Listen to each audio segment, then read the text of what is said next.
Hi everybody, my name is Nana, and I'm quite new to all this blogging and YouTubing and everything, so please bear with me if I start to stutter or anything. I'd like to know your views on employability that created for young people in the Greater London area. And yeah, I've really been thinking hard about it since last year. And I conducted a mini survey. I interviewed around 8 young people, to find out their views and their experiences about finding work placement, volunteering, and all that thing in London.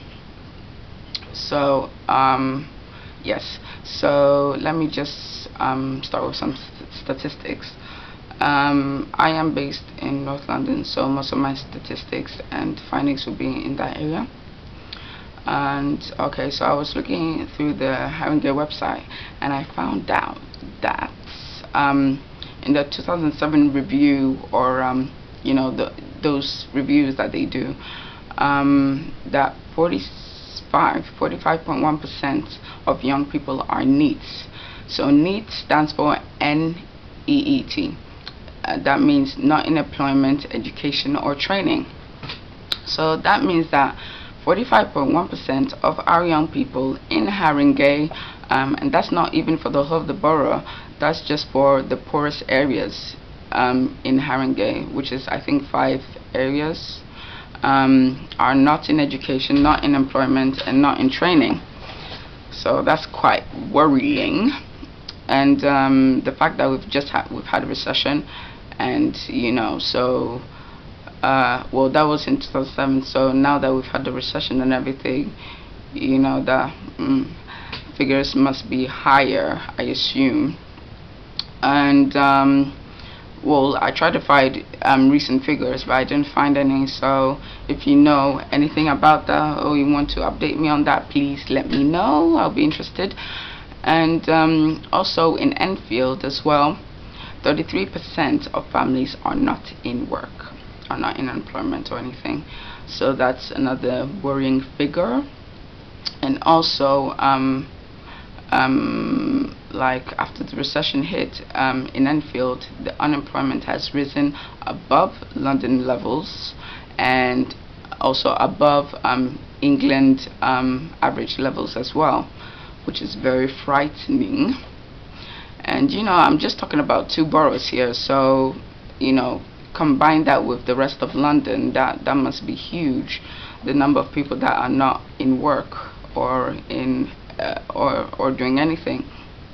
So yeah, so wherever you are in London, please post up your views and post up any statistics information that you think will be relevant and will inform other people as well.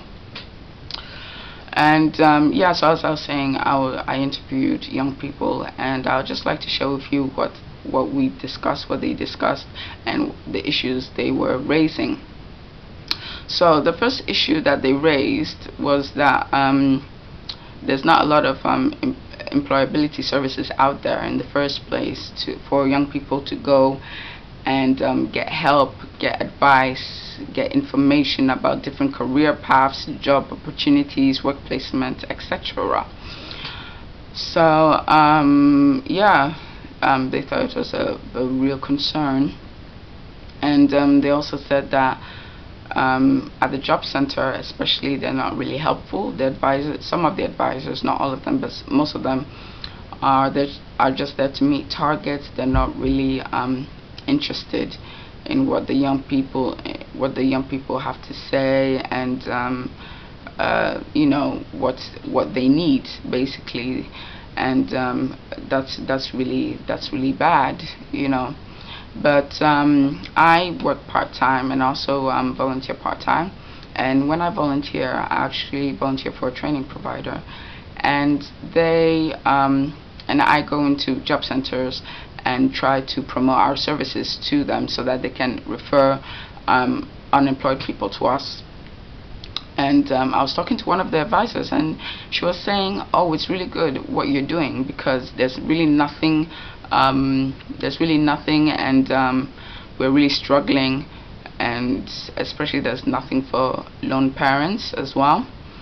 And yeah, so it was really an eye-opener for me, because I think I've just been desensitized from watching the news and seeing unemployment figures, da da da da da da, and going in there and seeing the people, and listening to what the advisor had to say was really in a way discouraging and disheartening. But also, there are things going on. It's just that young people have to look, and that's my worry, that young people just like to be spoon-fed. Is that just me, or what are your views on that as well? We have to instill in our young people, how to work hard, that determination, that mindset that can get a young person from being in a bad position to being in employment and thriving, in what they want to do. And yeah, and also I was talking to a manager that works in Haringey Council as in the children's services, and she was saying that family planning services like that, family planning services are cut drastically, and because of that they've seen a rise in teenage pregnancy. So that's something I throw out there. That's really something to think about. And what are we doing in our community? What are we doing for these young people that feel isolated, that feel like there's no one to turn to, and some young people are not in that they're in that kind of situation where when they look around there's no one there. The family situation is not really good, and the government too is doing what it has to do, and what is out there, what are we doing, what are we instilling. As we were having this discussion, they really raised a point about mentorship as well, and I think that is really key in today's community. Mentoring young people, someone that is 10 years 15 years older than the young person, that has been through similar experiences and that has come out the other side, and now taking his time or her time to mentor other young people. I think that's great. I think that's really the way forward, and I think that's how our young people can be established in the community, and hopefully in the future lead our country. Another point raised was that connections don't have as much information as they used to have in terms of career paths and information on courses and things like that. The basic things that they know, the young people already know already, so they didn't have anything new to give. And also the fact that some connections advisors or connections people, they just focus on university. And for the people I spoke to, that was really worrying, because they know a lot of friends, that don't want to go to university. They're not that higher education minded, but they still want, to get to that end point, that end destination, and there wasn't any options. They barely touched on apprenticeships. They didn't even touch on business, how to set up your own business. I think that's the way forward, personally. Setting up your own business, setting up your own social enterprise. Yes, again, since the riots, there's been a lot of funding for young people, and now they've opened it in a way that even if you don't have a organization or a charity, you as one young person or a group of young people can write down your ideas. Obviously you have to fill out an application form, but you write down your ideas, and then some organizations can actually give you money to carry out those ideas as a social enterprise. So there's a lot of that going on. There's a lot of funding going on as well for young people. I know for a fact there's a lot of charities out there that are looking for volunteers to help in their organization as well. So there are quite some few opportunities. Again, boils down to the fact, do young people search for these things, and are they concerned, about these things? And yeah, what else? So yeah, they also said that, again, raising awareness about career options, and also the fact that it'd be nice to have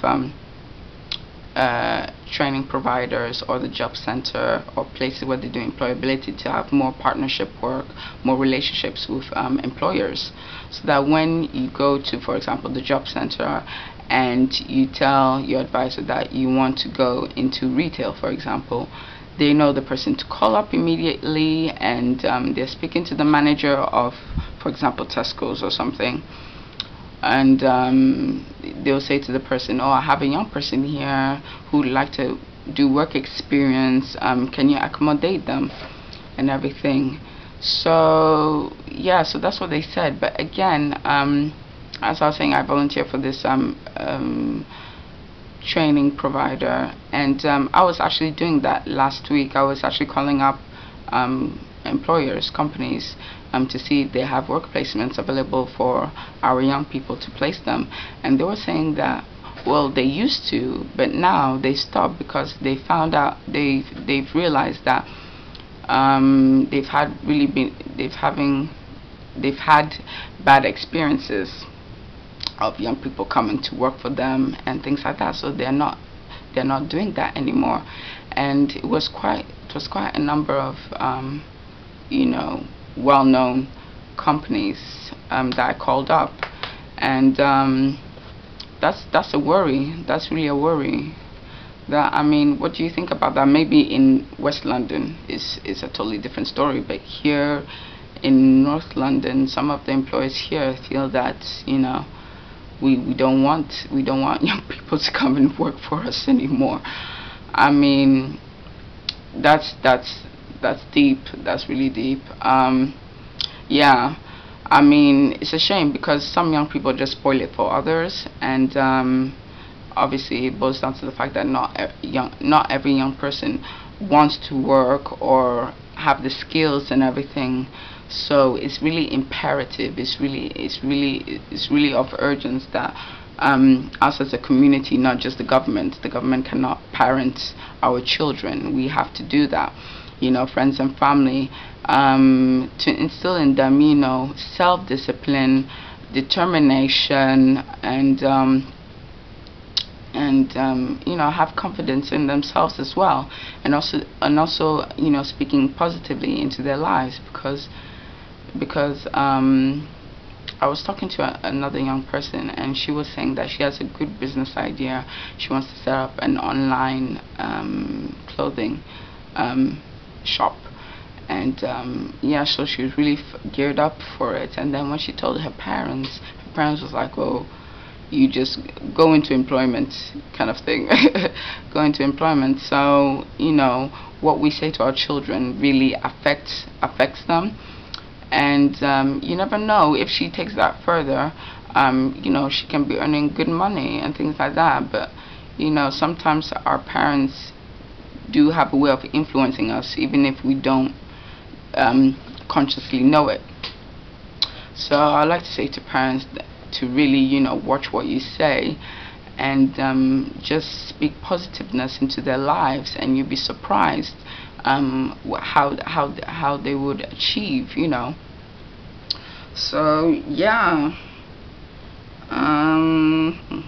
Oh yeah, and also last point that they raised was that if because all these cuts are going on, and if young people see that there are no ways of getting where they want to be by the legal means, that's how they put it, by legal means, they'll definitely find illegal means of getting to the same place.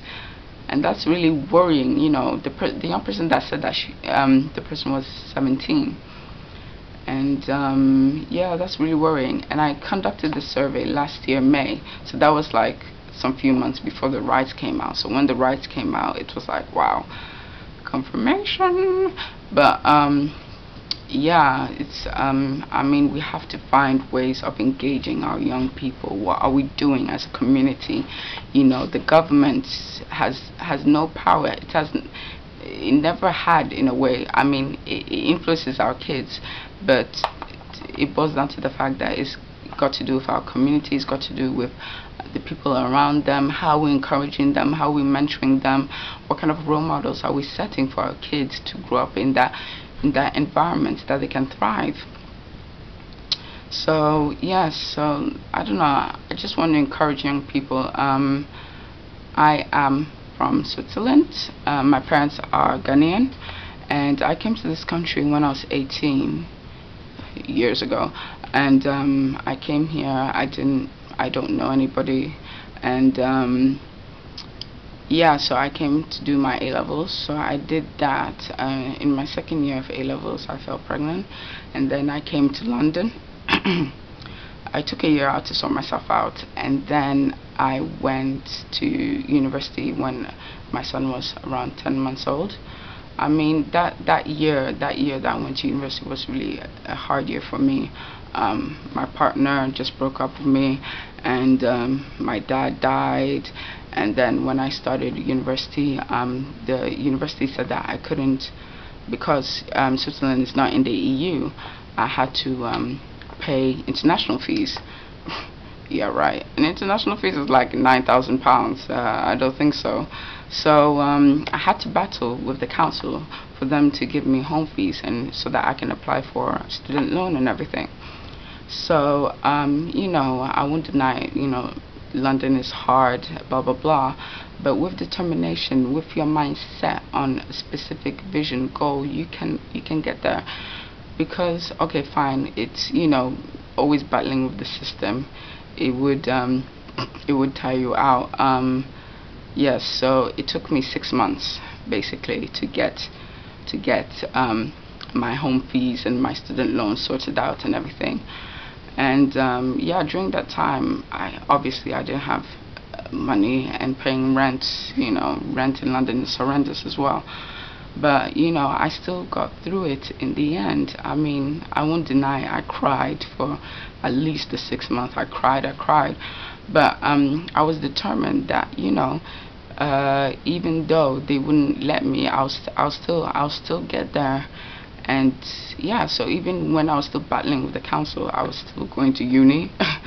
And even though I didn't have a lot of food at home for my son and everything, we still survived. And so yeah, it's just an encouragement as well, that if you really put your mind to it, you can really get there. There's a lot of help out there. If you're struggling, if you feel like, you know, you're not being heard or anything, there is support out there. You just need to search and to ask the right people. I mean, the job center are good, you know. And so yeah, basically that's it. I don't think I have anything else to say. Please make any comments, contributions. That'll be really of great help. I hope you were at least inspired to talk about young people, at least in a positive light, and you know, to raise awareness about the issues that really are of imperative concern. And yeah, thanks for watching. Take care. Bye.